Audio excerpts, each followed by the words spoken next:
ضلع ملکن تانا هرا سکول ان کالج تانا کې د مور پلار ورس پنوم تابع شوی دستوري ته د وینا په وخت وینا کوونکو ویلي دي چې په پورا ملکن ډیویژن کې د 15000 روپو پیسه خستو نجی سکول نشتا چې عدالتي فیصله په لاګو شي. دستور کې د مشر ملما ملکن بورډ سیکریټری اکیډمیک د داجان شلمانی، هرا سکول سیستم ریجنل ډایریکټر جان عالم خان، آپاک زونل هډ ماجد علي، نجی سکولونو ریګولیټری اتارټي ریجنل ممبر امجد علي، سکول پرنسپل ساجد رحیم سره د سکول ماشومان او د هغي مور پلار او نور خلکو په ګڼ شمیر کې شرکت کړو. دستور کې د هرا سکول ماشومان او تلاوت، نعت، تعلیم په اهمیت، اردو، انګلیش، تقریرونو، مزاحیه خاکي، ټیبلوز او قامی سندرې وړاندې کړې او د ناس تو خلکو نه دا دعا خست.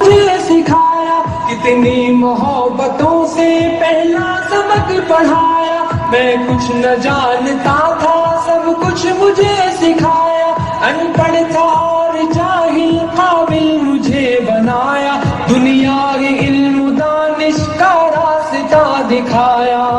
दोस्तों मिले तो बस एक प्याम कहना, उस्ताद मोहतरम को मेरा सलाम कहना.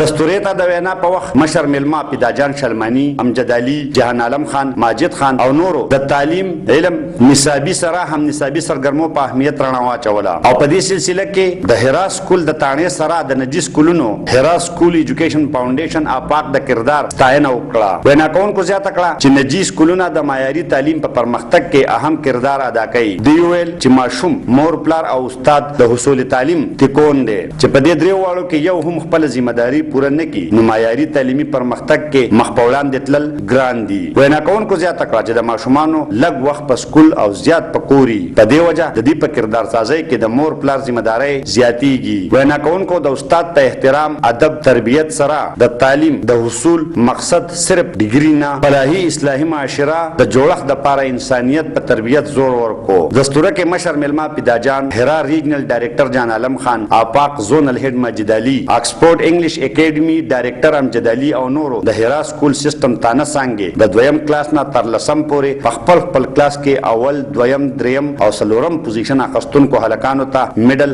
او شیلډونه ورکول سره د سکول د طرفه په دستور کې په شرکت د مشر میلمه سره نور ته شیلډونه هم ورکړل شو. محمد اسرار، خیبر نیوز، تانا، ملکن.